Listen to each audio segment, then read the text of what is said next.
Hello, Sigsbee incoming kindergarten families.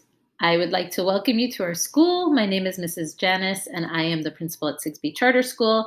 I have been at Sigsbee for the whole time it's been a charter school, which is now 11 years. And we're very excited to welcome all of the children and families that will be a part of our Sailfish family for hopefully a very long time. So first of all, thank you for trusting us with your children. As you know, a charter school depends upon people having an interest in sending their children there. We don't have any students who are just automatically enrolled at our school, so we so appreciate that we have so many people who want to be a part of our family. Obviously, kindergarten orientation is going to take a little bit of a different twist this year because of COVID. Although it'll look different, we still have a lot of the same sorts of things to talk about. And we've planned on having an on-campus orientation later in the year when it's safe for all of our students to come tour the school and actually see the classrooms. So for now, we'll just focus on what you need to know as kindergarten families for the next few weeks.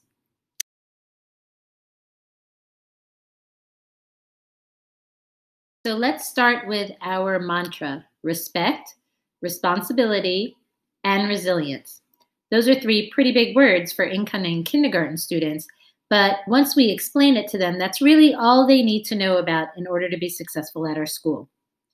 We really take care to respect one another and our teachers.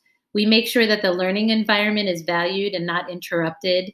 We take care of one another's property, and we respect everybody's differences. We're not ones to really embarrass children. We talk to them privately to help them make better choices. We also want them to see that they sort of own their responsibility and that they can feel good about themselves by choosing a better choice. We have a really high value placed on our instructional time. So you'll see that when the teachers are focused on the students, they are 100% focused on your children. And that's what I ask them to do. So if you want to communicate with your child's teacher, the best way to do that is through email so that he or she can be sure that they're accessible to you at a time where they're not taking away time from students. It wouldn't be appropriate, for example, to try to have a conference during a live Zoom meeting.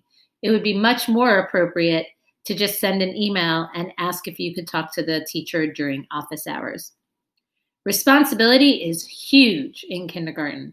One of the most important things that you can do as a parent is to help your child develop some independence. It's really hard sometimes to stop from actually doing something for your child, especially if they're struggling, but we only learn when we struggle a little bit.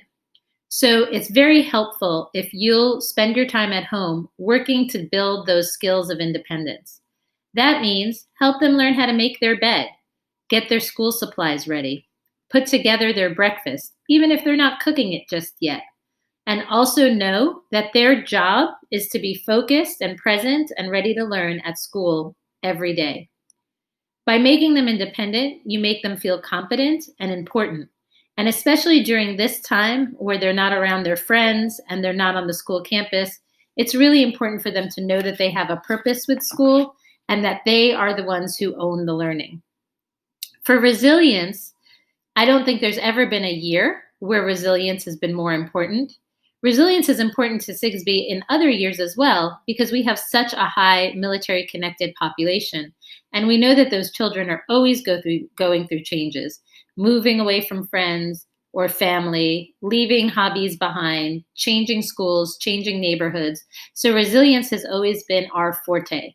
In the times of COVID, we need your children to understand that this is going to pass. We're all going to be back together soon. And at some point, we're going to look back at this and see how we've made ourselves stronger by overcoming some of the obstacles. Resilience can be tough for little children, and it's something that they have to learn. So just be patient and just keep showing them ways that you've had to struggle with things in order to be successful. And then the final thing, which isn't really a part of our school-wide mantra, but it's very much in our hearts, that's reading. The most important thing that you can provide for your child at home is a culture of reading. Make sure that they're surrounded by books. If you can't get physical books, access some through some of the free e-learning libraries. Read to them, listen to them read to you, and put time aside where you're all focused on reading. One of the things that we hear from our students very often is that they feel like their parents are really distracted. that they're on their phones, on Facebook, or answering texts. And if children are picking up on this, then we know we kind of need to refocus our behavior. So put some time aside, at least 20 minutes, to sit down and all enjoy reading as a family. You're going to be building up your reading muscles this year. And one of the things the kindergarten teachers really focus on at the beginning of the year is building stamina. So the longer we can read, the more our brains can grow. Those are basically the overview. That's the overview of what is so important at Sigsbee. However, there are other things that you can do too, especially right now. Start talking about kindergarten. We understand that some of your children may not have even gone to preschool before. So do this in a very positive manner. They will completely pick up on whatever emotions you have. If you're excited and you can't wait for them to meet their classmates, they will be excited too. If, on the other hand, you are perseverating on how difficult this year is going to be or how unusual, then they're going to feel like something is wrong. And that's not going to just make it difficult for your child to separate and learn. It's going to make it difficult for everybody. So let's just stay positive and let them know that this is an exciting time. They're going to get to learn from their homes and come to school later on. Start implementing your routines as soon as possible. It's very difficult for children to actually make the transition to be ready for school every day. So implement that early bedtime, read books, take a bath, and get in bed at a decent hour so that they're ready to learn by 8 o'clock the next morning. And then just read our website. Make sure that you're looking at our policies so that you understand what school's going to be like when you come back on campus, and also sort of how we interact with each other on the screen. There are a lot of things that parents can do for 5-year-olds in addition to their routines and prioritizing reading. We want to make sure that they're staying healthy and focused, that they're dressed for success and ready to learn and not overly distracted on the screen. It's going to be tough. You're going to see the teacher really performing on screen, trying to keep their attention. And sometimes parents feel like there's something wrong if their child can't last more than 5 or 10 minutes. But you know what? That happens at school too. Our teachers are really masterful at finding ways to re-engage students. And if they need a break, that's okay. Let them take a short break. Turn your video camera off, put your microphone on mute, and maybe let them listen into the class while they're taking a short break.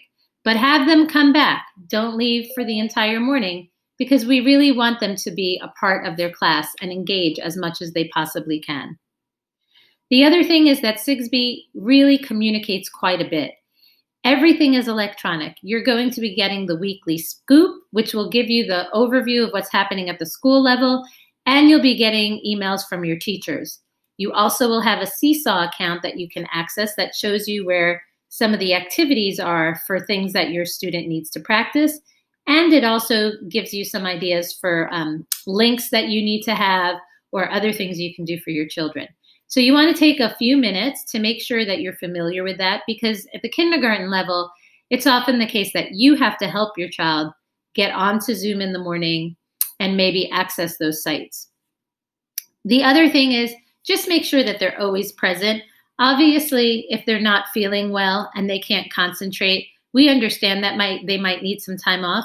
But now that they're home through learning, it's really important that they know that school's not optional. It's their job. And we need them there because we're growing a classroom community. And when we come back to school, that community is already going to be established. So we need them there on time, present, and ready to learn. If you have any questions, it's always best to start with the classroom teacher, because that person can redirect your questions to the one of 84 staff members who need to answer it.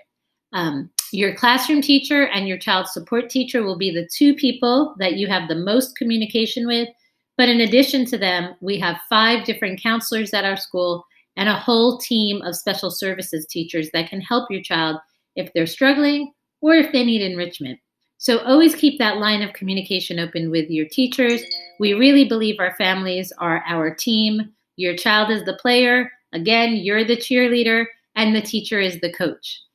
I'm looking very much forward to meeting all of you.